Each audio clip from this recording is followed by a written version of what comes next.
that there's going to be a gotcha moment. Okay, and this is with respect to the coming petrol subsidy. Coming petrol subsidy. Okay. It's going to be a gotcha. You do not know when it's coming. Right. I hold all the cards. I will announce it. You just have to suck it up. Further problem when the media turns it into clickbait, and you get a compounding issue when people only read the headlines. I'm Aaron. And I'm Hardish. And this is the Economy Rise podcast. It's where we focus on things related to the economy and things that are related to your rice bowl. Today we're going to try something a bit different.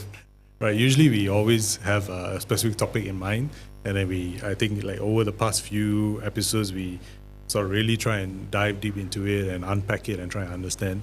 I thought today we'll try something different, which is to actually respond to other opinions out there on YouTube. Right. And these are coming from either ministers or ex-ministers or, policy makers. And a lot of it is related to the economy, right? But many of these are things that get picked up and they become very, very robustly discussed online, right? So I just wanted to give maybe our take on some of this. So maybe we go into the first one. So this particular clip, if you realize over the past couple of weeks or so, there was a news headline which was everywhere about the potential upcoming subsidy removal for petrol. Right, so we already removed the subsidy for diesel, right? That was done, that was announced. And then everyone is anticipating there's going to be subsidy removed for petrol, right? But what really seems to have irked everyone and sort of irritated everyone was a reference to a statement that Rafizi made, the minister, in response to how it's going to be announced. So this is the clip. One of the things that you mentioned, and we know that the government has done, is to move away from blanket fuel subsidies. We saw that happen with diesel. When can we expect the next move, presumably with subsidized petrol? Good try, but if you notice how we have managed the sequencing of sensitive and major policies like the retargeting of fuel subsidies, the focus has always been to prepare the necessary system in place first. And then government will decide on rolling it out once it achieves certain parameters that we have set internally. And I think the market will continue to wait and watch, because most probably whatever we decide on the next step of subsidy rationalisation program will be kept close to our chest. But I hope at the same time the market understand by now that we intend to do it, and we have done it. And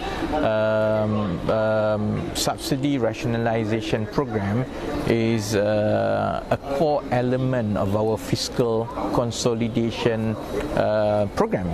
And it's just that, given the nitty-gritty of it and the sensitivity of it, it is best that the step-by-step is kept close to government's chest. Okay, so here's the context, right? In this interview, this was on Channel News Asia. So the minister is basically saying that we all expect there to be a subsidy removal for petrol as well. Diesel has been done, petrol is coming up. Keyword here is that we will hold it close to our chest in terms of when we're going to announce it. Right. Now, the issue was, when I looked at all of the online coverage, it seemed to be that was somehow represented as there's going to be a big surprise. You do not know when it's going to happen. We have every right to decide when we want to do it. And that seemed to have driven up a lot of anger, right? Okay. So the question here is actually, what is the mechanism to communicate something like that? And really it's just to get some different thoughts on this. Do you have anything to, maybe from a point of view of, is there a right way to do this, to announce subsidy removal? Okay, maybe let me get a bit of clarification from you, right? Yeah. What was it framed as by the public? So the public framed it, from what I read, right, is literally the minister has clearly stated that there's going to be a gotcha moment. Okay, and this is with respect to the petrol subsidy, right? Petrol coming subsidy. petrol subsidy. Coming petrol subsidy. Okay. It's going to be a gotcha. You do not know when it's coming. Right. I hold all the cards. I will announce it. You just have to suck it up. Okay, literally. And what did he actually say? That was a clip, right, that we played. Yes. When you look at the clip, I think it doesn't really, it's not a fair representation as in terms of how it's been portrayed out there. Right. I think what he mentioned is that there are going to be certain pieces that need to be put in place. Right, So one right. of it, of course, we can imagine is that there has to be this mechanism to figure out who is going to benefit from the subsidy, right? Because it's not a total removal, right? It's going to be retargeted, right? And as far as I know, I don't think that mechanism is in place yet. It's probably being worked on, right? So Okay. that has to be in place first before things can happen, Right. But he does say that he will hold things close to his chest. Okay. And I mean, okay lah. I mean, maybe bad choice of words, but the government does have the prerogative, right? Yeah. But that doesn't really suggest a gotcha kind of. Okay, I think there is a potential for misunderstanding in what he said Yeah, because yeah. obviously the public might be inclined to take the most cynical interpretation of that, right? Yeah. And technically it could be interpreted that way, like we keep it close to our chest, right? Yes. You don't have any right to know, right? Yeah. But I don't think just from listening to that clip that Rafizi actually intended it that way. What he actually meant was a lot of other things, and let's discuss that, okay? What he actually meant, from my point of view, is that he's recognizing all the challenges in implementing something like this, as well as whether there's a right or wrong way to do it. And going back to your earlier question, what are the pros and cons of doing a surprise announcement, for instance, right? I think that there will definitely be different ways to look at it, right? So for instance, if you were to favor a surprise announcement, you can make both arguments for it, right? So obviously a pro argument will be rip the bandit off, right? If you're going to do something difficult, right? Like, in the old days, before there was anesthesia, they will have to cut your foot off without anesthesia, right? So the recommendation is to cut it off in one go and then just let the guy bite on a piece of cloth, right? So it's a kind of a similar kind of interpretation. Whereas obviously a cons would be that it might be too painful. You might create a shock to the system, right? For instance, one of the big reasons why USSR fell was because they implemented something called shock therapy, which was basically this idea, right? Get it over with one shot and then it just blew everything up, right? Right. So I think there are two arguments to be made here, right? Okay. Yeah. So let's go to a second clip, right? So I'm going to play a second clip. Second clip now, this features on Kian Ming there was an interview segment on Astro Awani. Right. Okay, but let me just set the context here. To be fair to Kian Ming, his comment here is specifically to the diesel announcement, which has already happened, Okay. right? Rafizi is talking about upcoming potential, which most likely is going to happen, petrol subsidies removal, right? Right. But the diesel removal has already happened. Right. But remember, related to the diesel removal was sudden. It was a shock therapy. Yes. Right? Yes. It was literally overnight. Here's your new price for diesel tomorrow morning when you Yes. wake up.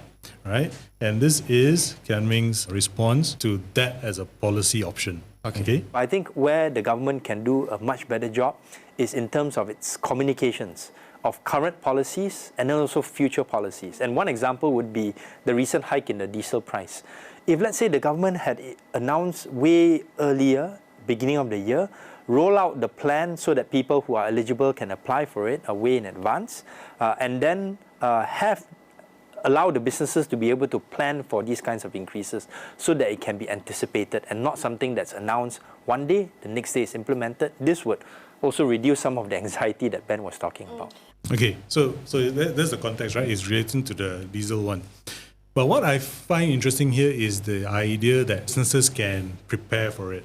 Yes. And actually, in practical terms, I'm not sure how businesses having an advance notice benefits anyone, right? I might be totally wrong.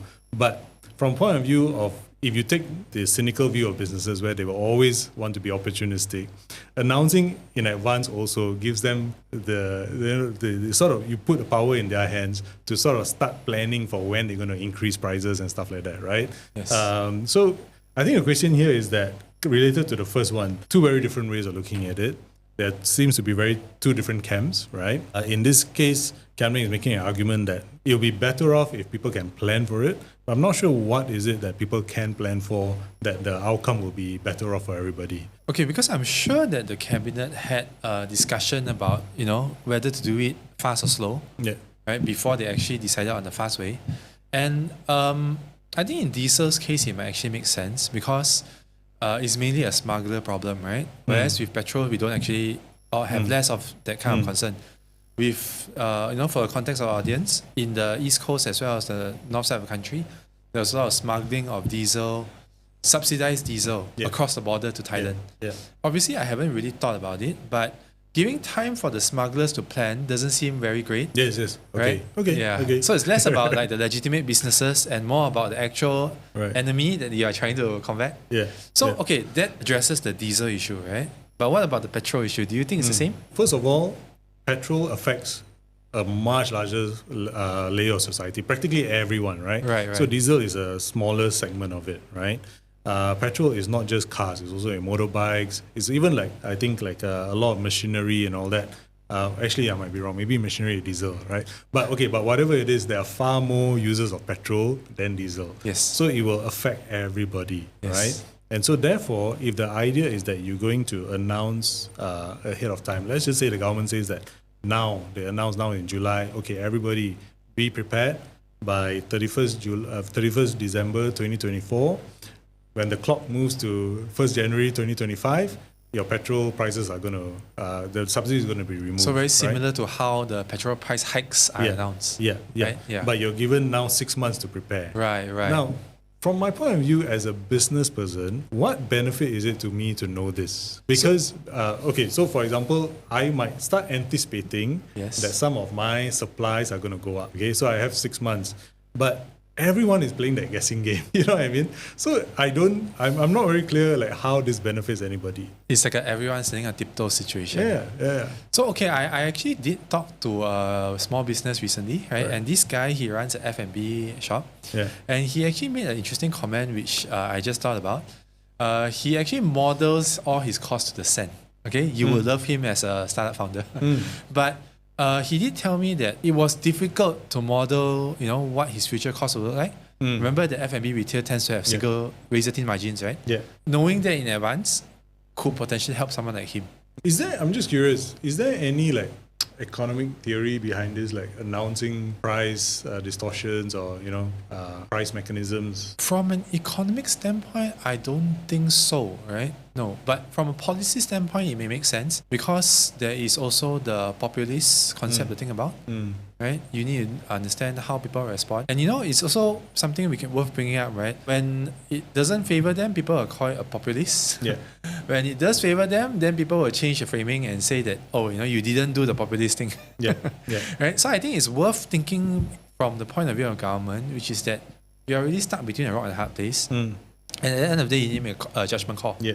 Right? And I think there are very solid arguments. Okay, so then let's move on from just how the people receive it and more to the actual economic argument for it. Yeah. Right? So like Kian Ming was saying how if you give people more time to prepare, you actually reduce the volatility of the decision. Okay? So, for instance, somebody who cannot afford to lose another 1% of margin, it might be a difference between going bankrupt or not. Yeah. Right? And that is where I think Kian Ming is coming from. And given that there is bound to be businesses in this position, that might be worth doing, At the same time, okay, you see, since we are doing just a fireside this chat, is right? why this is such a contentious issue. Okay, you got to really think about it from many different points of view. You got to recognize, right, that people only think from their point of view. Yes. Okay, so what is the people's point of view? And let's be clear, right, it's legitimate, okay? Which is that government is for the people. Yeah. You are here to serve us, and right, we appointed you. And therefore, you have a responsibility to give us all the information we need to make the best decision for ourselves. Right? Otherwise, we can appoint someone else. That kind of framing. Yeah. Right? I mean, that's what democracy means, right? Yes. Whereas from a government's point of view, it's a bit different, right? Because first of all, you need to recognize the economic realities of it. What Rafizi was saying, keeping your cards close to your chest. I think there is potential for that to actually matter, right? So I don't really have very good examples right now, but the way I'm thinking about it is just like bad faith actors. Yeah. Right? Let's say the opposition. Yeah. Might have time to craft a narrative around it. Yeah. They know 6 months down the road, this day, this time, this date. Yeah. If you give them the time to prepare, and this is a really contentious issue, right? So people always look back and say, the government, they only decide policy based on 4-year election cycles, right? Well, this is exactly why, because when they are making the hard decision, the people pull back. Yeah. Right? Yeah. So if you give your opposition enough time to craft a narrative around it, that's political risk to you. And he actually did mention political risk in the interview in a separate segment, right? Okay. So I think once you consider from the government point of view, there are so many different dimensions that is not just the people's dimension, right? Then it might start to make a lot more sense. I'll just add one more context here. I'm just trying to, again, imagine like, what is the benefit of knowing this in advance, right? You take all the business owners out here, right? If you know that the price is going to go up in 6 months' time, Right. Everyone is already anticipating that prices are going to go up.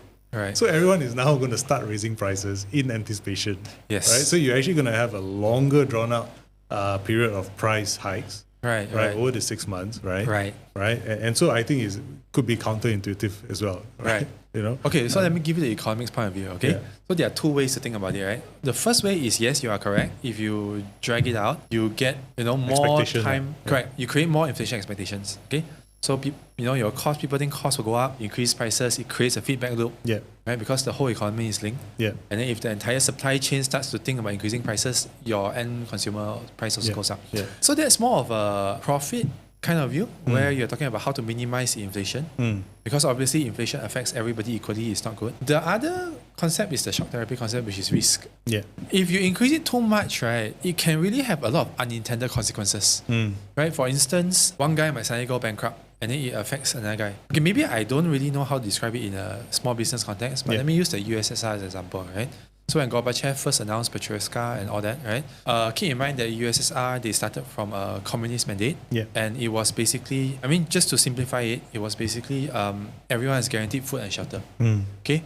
Overnight, you create this huge chaos in the business community by letting prices run free. Right? And keeping in mind that in any economy, there's going to be corruption. Yeah. Right? All this status quo infrastructure just gets torn apart overnight. And then what happens at the end of the day, remember, underneath the economic layer is the social layer, social stability. Right? I'm not here to champion Martin or anything, but that's what he means when he always talks about, favoring the racism aspect, right? So social stability is a real issue. If you create too much economic pain, it throws social stability apart. Okay. And I think that may actually be relevant here. Okay. Right. All right. Okay. Well, it's still an unknown. I guess we'll see what happens. Yeah. Okay. Let's move to the third one. It's somewhat related. Let's play it first. Shahril, pandangan Shahril lah. Kalau dengan diesel sahaja dah ada kenaikan seperti ini, sebab belum lagi reflect dalam CPI, tapi saya yakin lah akan ada kesan. Adakah ini akan memberi tekanan kepada kerajaan untuk tidak meneruskan tahun ini penyelarasan kepada minyak petrol RON 95? Mungkin ada tekanan sebegitu, tapi saya harap bahawa kerajaan akan terus dan berani buat apa yang mereka rasa perlu buat, iaitu penyelarasan dan penyasaran subsidi RON 95. Dan perlu berhadapan dengan komunikasi yang mantap, untuk menjelaskan kenapa perlu. Okay, so the context here was that, again, coming back, diesel has already gone up, right? But when you look at the CPI in May, which was before the diesel went up, the CPI had already increased, if I'm not mistaken, by 2%. So the argument here is that then after that you introduce this diesel price hike, is probably going to affect the CPI even more, right? That's what everyone's concerns were. Right. Now you apply that to petrol, as we're saying, where it affects a larger slice of economy, right? Will that increase inflation even further, which we kind of discussed already? But the context here is that, will this now force the government to maybe put a pause or rethink some of these policies, right? And Shahril is saying that regardless, like what you mentioned, bandaid, right? You just rip off the bandaid because it needs to be done anyway. So basically, it comes back to what you're saying is now is a political contestation, whether is like which is the worst of the two situations, right? Yes. Yeah. Any further comments on that? I think it's worth remembering that the baseline for the individual voter is not what the baseline for society is or baseline for policy is, right? The individual voter tends to have a much lower pain threshold than what policy requires. So for instance, most economies are in broad agreement that this move is correct. There needs to be a removal of subsidies, and in fact, there needs to be a persistent removal of subsidies going forward, right? Like for the foreseeable future. And obviously, that requires pain. I think to sum it up, the gap is that society itself is not adequate, right? It cannot really reach all the way down to the individual. So then the question is less about what's the perfect solution, and really what is the least painful for everybody, right? Like everyone needs to compromise somewhere. And I think where Shahril is coming from is that he's saying rip it off. So think about what I'm saying, right? You're trying to create a maximum utilitarian kind of view for everybody. So when you do that, it may not be great for some people who cannot sustain that, right? But it reduces the pain for those who can. And if we presume that the number of people in the latter group is much bigger than the number of people in the former group, right? You are choosing a best of the two worst necessary evil, right? I think it actually can make sense. At the same time, I think Kian Ming also has a point. So this is why we call economics a dismal science, right?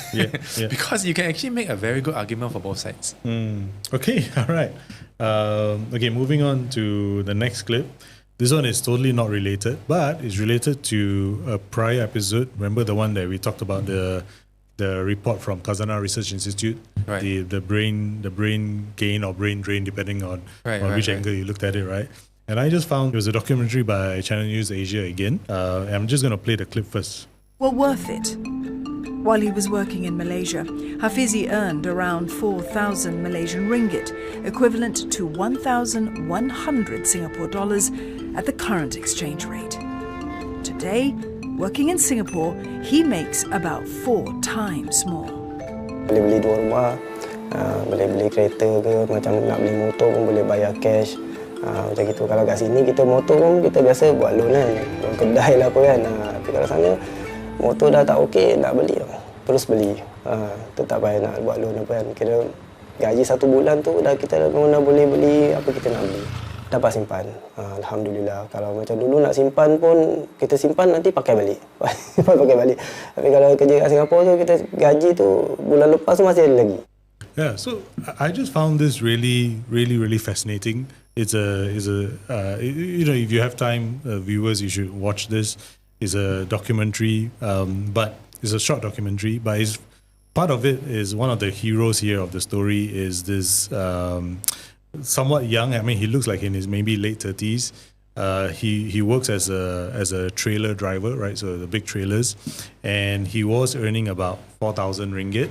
Now he's working in Singapore, and I think he's like in the senior level. He's still driving a trailer, and he's earning 4 times, right? He's earning 4 times. He commutes, and if you listen to what he says, right, he actually really explains it in that the sacrifice is that he has to wake up and cross the border every day at like 4:30 a.m. and all that. Right. That is a sacrifice you have to make, right? But in return, he's getting 4 times the salary. He's still staying in Johor with his family. And the way he says it is so charming. He's like, I can now own a house. I can buy a car. I have 2 motorbikes. And he literally says, right, when my motorbike spoils, I can just buy a new motorbike. I mean, it's quite charming, right? But also he says that he is able to save for his family, right? And I just felt that this is really coming back to that episode where we talk about there are people who really can benefit from this, you know, going across the border, finding better economic opportunities, but coming back, but he's spending in our economy, right? That is the key. Yeah, right. So he's coming back, he's buying a house here in Malaysia. I assume his children are going to school here, right? So yeah, I just want to share this because I think it was a fascinating real life example of what we were talking about. Right. So yeah, no, I think definitely there is. So you know, in the previous KRI episode, we were talking about brain gain as well versus brain drain. Yeah. And obviously, the status quo is that brain drain is 100% confirmed bad problem, right? Whereas, sorry, what's his name again? Hafiz, right? Actually, I don't know. Yeah, okay. Probably, so with Mr. Hafiz's case, right, obviously that is not true. Yeah. Right. He was able to, you know, buy a house, feed his family. Right. Yeah. I think that maybe people need to recognize that there's a lot of nuance involved, right? Especially since Mr. Hafiz seems to fall in the aforementioned category of households, right, which tend to have lower salaries. Yes, and suddenly he's earning 4 times more. It's Yeah. simply amazing. So how much is 4 times 16,000. Right. 16,000. Yeah. Oh, that's better than some bank people, man. So he says that he's starting earlier part of his career it was 4,000. He says now he's earning 4 times more. That's amazing, right? But there is a price to pay, getting out extra early and making the trip. But this is they are not living in Singapore, right? They're coming back, they're spending their money here in Malaysia. Yeah. Right. And I think we talked about this, that is one unique opportunity we have because of the proximity. Yes. A lot of other countries, they don't have that. So it's literally, you have to, in a way, it's brain flight, like literally overseas, right? Yes. You have to go, and it's not so easy to repatriate. Yes. So I think a lot of people can look into it a bit deeper, because I think this is probably what KRI meant when they referred to brain gain. Yeah, okay, and we have our last clip. This was also, I had not looked at it before. So there is a Malaysia Gender Gap Index that is put out by the Department of Statistics. And I had not followed this prior to this, right? But there was this clip where there is Min Hui, who is an analyst at ISIS Malaysia. And she shares some interesting context in that the Malaysian Gender Gap Index has seen a change in methodology. Right. And the reason I'm just sharing this clip is for 2 reasons. Number one is, when you look at our past episodes where we talk about the research and all that, and the one that we called out, it actually ultimately all comes down to methodology, right? It's how you collect the data, how you how you sort of build a model and stuff like that. And this is a good example of how, when you change methodology, the results change. Right. So let's just view this clip. So on the outset, if we look at the numbers at face value, it does look like there's been an increase of about 30% in the gender pay gap. But if we look closer, the DOSM has announced that this disparity is a result of a change in methodology of how estimated wages are calculated. Previously, this was calculated by using a simple ratio of men's and women's mean wages. And if DOSM had actually continued to use this methodology for 2023, we will really find no difference in the gender wage gap. Yeah, so, just she's explaining how the methodology has changed, and just by changing methodology, basically what we captured in the index has improved, right? If I'm not mistaken, she mentioned by 30%. So all this while they were using a separate methodology, and now it looks like DOSM has adopted a new methodology. I'm using this just to impress again on our viewers how a lot of this is actually very fluid, right? It's not etched in stone. How you decide to use the data, how you interpret it, how you put it together will create different outcomes, right? Yes. Yeah. Anything you want to add on to that? Yeah, no, I mean, I also echo your thoughts, right? As an economist, I think, so I'm just going to share my own experience.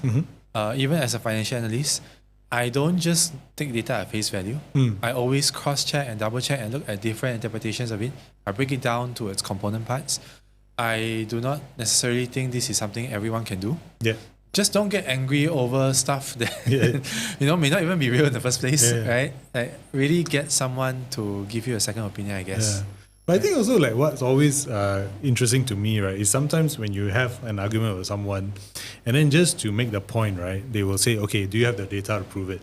But sometimes, just having the data is not enough, right? It's also how you interpret the data, right? And that is like the additional work that goes into it. And that's why even in the academic field, also in the economics field, even though you have the data, you have to explain actually how you arrive at it, what is the methodology you use. You have to show the model, right? You have to explain why you use that particular model. Everything is about justification, right? But I think in everyday life, we have to agree that it's probably too much work for most people. So it's just easier to take the lazy approach and just go for the interesting headlines in that sense. No, I think also it's worth mentioning that going back to the Rafizi clip earlier, right? People like Rafizi, right? I'm not here to discount the possibility of negligence, but at the same time, most of the time, these people have done their homework. They've poured through reams and reams of data, and ultimately they need to make a judgment call. Right? Also, in a way, they have the benefit of the data because they're the government, right? Yes. But the thing is that okay, just imagine if let's assume for a second that Rafizi is actually correct. Yeah. Okay, he was genuine and correct in saying all those things. Can you imagine what a task it would be to really, in that interview with CNA, communicate everything that he has looked through? Yeah. Right? Like, okay, we have decided that we are going to keep the cards close to our chest. because we have looked at this data and it tells us this, and no, but actually there's this nuance, right? And it's really an impossible thing. Everything gets reduced to a soundbite, and then you get a further problem when the media turns it into clickbait, and you get a compounding issue when people only read the headlines. Yeah. Ultimately, there's just no real there's no real solution to just being populist. Right? Because at least then you get your message communicated, right? Yeah. And on that final note, this particular clip was also interesting because our next episode, we're actually going to talk about the gender pay gap, right? We have a special guest coming up who's going to talk to us about this. And we take all this into account when we look at the gender pay gap in Malaysia.